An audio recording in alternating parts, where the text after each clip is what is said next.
देश के अंदर किसानों के हित में कार्य करने वाली एक संवेदनशील सरकार है, जहां पर एजेंडा विकास का है, हर किसान के चेहरे पर खुशहाली लाने का है, हर एक नागरिक के जीवन स्तर को उठाने का है। और जीवन स्तर को उठाने की जो कार्यक्रम आदरणीय प्रधानमंत्री जी के नेतृत्व में पूरे देश के अंदर चला है, और हमारे राष्ट्रीय अध्यक्ष जी ने जिस तत्परता के साथ किसानों की आवाज को न केवल केंद्र सरकार के पास अपितु भारतीय जनता पार्टी शासित हर राज्य के अंदर पहुंचाई है, यह हम सब के लिए स्थापित सत्य है। जहां जहां भारतीय जनता पार्टी की राज्य सरकारें हैं, वहां वहां पर किसानों की समस्याओं का संवेदनशील तरीके से और न केवल समाधान हुआ, अपितु वहां पर किसान ज्यादा खुशहाल है, किसानों की समस्याओं का समाधान हुआ। जितना कार्यक्रम विगत 4.5 वर्ष के दौरान किसानों के लिए और इस देश के आम नागरिक के लिए केंद्र में मोदी जी के नेतृत्व की सरकार ने पूरे देश के अंदर प्रारंभ किया और भारतीय जनता पार्टी शासित सरकारों ने किया, वह मुझे लगता है कि किसान मोर्चा के लिए अपने आप में उसे संकलित करके अपने अपने प्रदेशों में प्रत्येक किसान तक अगर हम पहुंचा देंगे, तो मुझे लगता है कि किसान के नाम पर जो राजनीति आजादी के बाद से लोगों ने प्रारंभ की, और जो लोग किसान को केवल अपनी घोषणा तक सीमित रखते थे, उन लोगों को बताने का एक माध्यम हम सबके सामने होगा।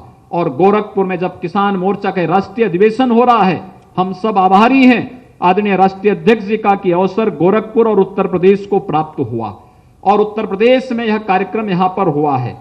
किसान मोर्चा के हमारे पूरे देश के 3000 से अधिक प्रतिनिधि यहां पर उपस्थित हुए हैं। मैं मानता हूं आपको आने में गोरखपुर, यह भी पूर्वी उत्तर प्रदेश के सुदूर यानी उत्तर प्रदेश के सुदूर पूर्वी क्षेत्र में है। नेपाल की दूरी यहां से 90 किलोमीटर की दूरी मात्र है, और तब भी आप देश के अलग अलग क्षेत्रों से यहां पर आए हैं। आपकी यात्रा की थकान होगी, क्योंकि आपके यहां तालियां कम बज रही हैं, और मुझे लगता है कि किसान मोर्चा के लोग तो थकते हुए से नहीं है, किसान थकता नहीं है। अगर किसान ही थक जाएगा तो देश तो भूखों मर जाएगा। किसान तो अन्नदाता है, और अन्नदाता किसान कभी थक नहीं सकता है। आपका यह उत्साह देश के अंदर 2019 में मोदी जी के नेतृत्व में पुनः भारतीय जनता पार्टी की सरकार को बनाने की दिशा से आपके द्वारा किया जाने वाला कार्य, और आपके द्वारा केंद्र और भारतीय जनता पार्टी शासित सरकारों के द्वारा जो भी कार्यक्रम चल रहे हैं, इन कार्यक्रमों को जिस तेजी के साथ आप लेकर के जाएंगे, अलग अलग क्षेत्र में, प्रधानमंत्री फसल बीमा का हो, प्रधानमंत्री कृषि सिंचाई योजना का हो, या जो भी हो, ये जो कैंपस आप देख रहे हैं ना, ये फर्टिलाइजर का कारखाना यहां पर 1990 में बंद हो गया था। 1990 से आप देखेंगे कितनी सरकारें आई, 15 वर्ष तक तो कांग्रेस को शासन करने का अवसर प्राप्त हुआ। ये समाजवादी पार्टी, बहुजन समाजवादी पार्टी और सो कॉल्ड सेकुलरिस्ट जो इस देश के अंदर अपने आप को कहते हैं, इन सब की सरकारें केंद्र में थी, लेकिन किसी को सुध नहीं थी पूर्वी उत्तर प्रदेश के इन किसानों के बारे में। और हमारे आदरणीय प्रधानमंत्री श्री नरेंद्र मोदी जी ने 2016 में इस खाद कारखाने का शिलान्यास गोरखपुर में रखा, और यह कारखाना अब तक 60% पूरा हो चुका है। 2020 में यहां पर खाद का उत्पादन प्रारंभ हो जाएगा। और केवल एक गोरखपुर में नहीं, बरौनी में भी खाद कारखाना बंद हो चुका था। तालचर में उड़ीसा गया था अभी पिछले सप्ताह, तालचर में उड़ीसा के लोगों में क्या उत्साह है, क्या उत्साह वहां देखने को बन रहा है। तालचर का खाद कारखाना बंद हो गया था, वह खाद कारखाना तालचर का भी फिर से प्रारंभ हो रहा है। यह कार्य आखिर इससे पहले किसानों के हितों की सरकारें थी, तो क्यों किसानों के बारे में नहीं सोचा गया, क्यों किसानों के बारे में नीतियां नहीं बनती थी। हम लोगों को पूरी प्रतिबद्धता के साथ आगे बढ़कर के अपनी बातों को जनता के सामने पहुंचाना होगा, और मुझे लगता है कि हम सबका यह संकल्प, कहीं भी मई तक तो किसी के लिए आराम की जगह होनी ही नहीं चाहिए, और किसान तो कभी आराम करता ही नहीं है। और किसान मोर्चा से जुड़े हुए आप सभी प्रतिनिधियों से, पदाधिकारियों से मैं यही विनम्र अनुरोध करूंगा, ये उत्तर प्रदेश की धरती है, मर्यादा पुरुषोत्तम भगवान श्री राम की धरती है,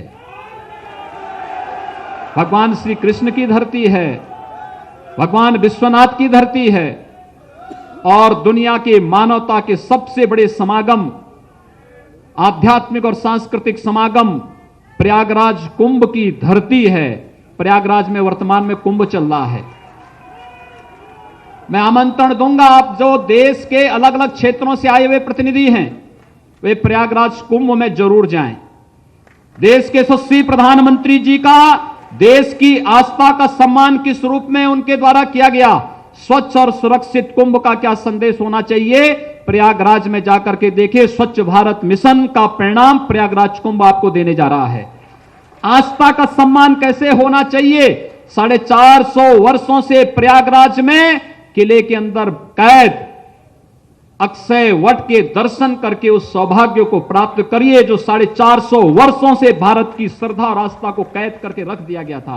और फिर देश के यशस्वी प्रधानमंत्री आदरणीय मोदी जी के प्रति आभार व्यक्त करते हुए हम सबको 2019 के संकल्प के साथ जुड़ना होगा। एक आमंत्रण प्रयागराज कुंभ के लिए, और दूसरा, कल आदरणीय प्रधानमंत्री जी देश की सबसे बड़ी योजना प्रारंभ करने जा रहे हैं, प्रधानमंत्री किसान सम्मान निधि की।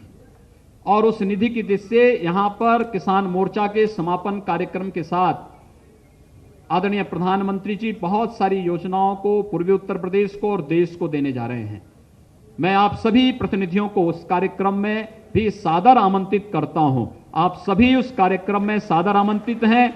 कार्यक्रम आपके बहाने गोरखपुर को आदरणीय प्रधानमंत्री जी का और आदरणीय राष्ट्रीय अध्यक्ष जी का मार्गदर्शन और उनका सानिध्य प्राप्त होगा, उत्तर प्रदेश को प्राप्त हो रहा है।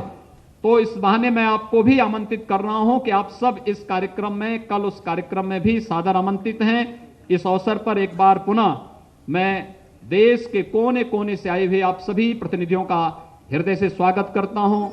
बाबा गोरखनाथ की धरती पर अभिनंदन करता हूं।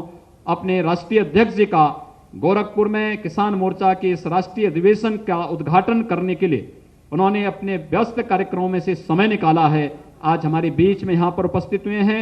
आपने किसानों के बारे में जो अपनी संवेदनाएं दिखाई हैं समय समय पर, और जिस तत्परता के साथ उन्हें लागू करवाने में, किसानों के हितों को आगे बढ़ाने में जो आपका योगदान है, हम किसान मोर्चा के इस राष्ट्रीय अधिवेशन में आपका एक बार पुनः हृदय से अभिनंदन करते हैं, स्वागत करते हैं। धन्यवाद। जय हिंद।